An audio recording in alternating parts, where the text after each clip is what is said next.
ปูมาไข่แดงจึงครึ่งพี่น้องสดอีหลีโดนพ่อแบบนี้เนาะ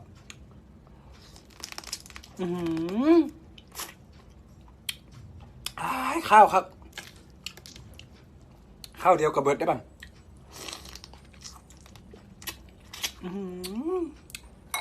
พี่น้องเอ้ยหวานจ่อยปลาน้ำตาลปิ๊บ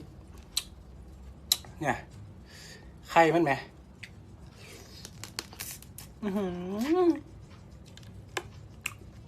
ตะกี้ตะกอนเขาบอกกินได้ปูดิบยามันข้าวไหม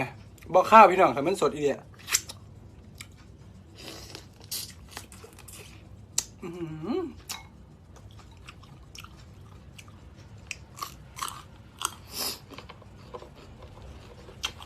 สุดยอดไข่แดงอ่องตอง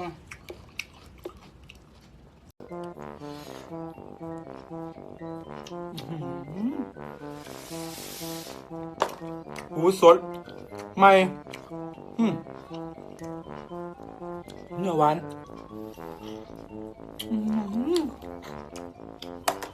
พี่น้องเอ้ยเนี่ย